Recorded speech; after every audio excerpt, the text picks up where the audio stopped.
नमस्कार दोस्तों, स्वागत है आपके ही YouTube चैनल स्पिरिचुअल आइज में। दोस्तों, आज की हमारी चर्चा का विषय रमण महर्षि।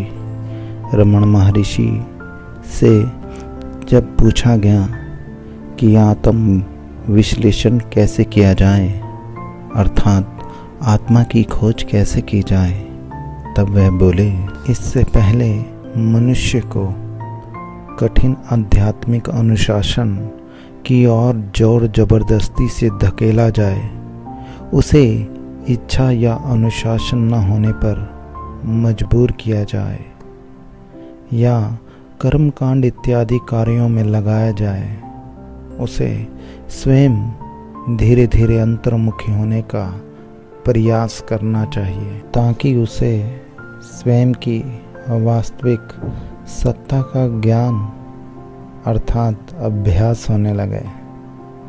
कठिन तप के बिना भी इसके लिए उसे स्वतंत्र चिंतन का सहारा लेना चाहिए। भगवान रमण ने एक सहज योग का भी हमारे लिए सुझाव दिया है, जिससे ब्रह्म सत्ता का अनुभव सहज हो सके, जो रास्ता सीधा सरल सपाट है। हाँ, उस रास्ते को समझने के लिए हमें उसके विषय वस्तु का सूक्ष्म अति सूक्ष्म पहलू को जानना पड़ेगा। अब तक हम उसका सर्वसाधारण रूप से ही देख समझ लेते हैं। उसका अर्थ है संपूर्ण मानव समूह से हटकर व्यक्तिगत स्तर पर स्वयं का चिंतन किया जाए, स्वयं को ब्रह्म रूप मानकर स्वयं पर ही ध्यान करें, यानी स्वयं का आत्म विश्लेषण करें। अब प्रश्न ये उठता है, यह आत्म विश्लेषण कैसे हो? स्वयं का अन्वेषण अर्थात आत्मा की खोज कैसे की जाए? प्रत्येक व्यक्ति को केवल मैं को ही देखना होगा, उसको समझना होगा। दृष्टि केवल स्वयं पर टिकानी होगी। लाखों करोड़ों व्यक्तियों में स्वयं को एक पूर्ण घटक के रूप में जाने, केवल मैं के बारे में सोचें। हमें स्वयं को पहचानना है। इस संसार में करोड़ों मैं ही मैं हैं, इसके विपरीत मैं एक ही है, जिसको हर व्यक्ति अपनी मैं में देखता है, पर ये सारे ब्रह्मांड में व्याप्त है, जिसका कोई और छोर नहीं, अनंत विस्तार है।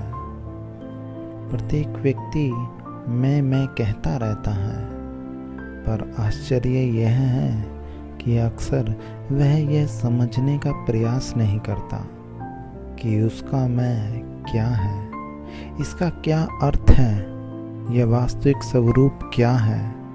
साधारण लोगों में मैं से इस भौतिक शरीर की अभिव्यक्ति होती है।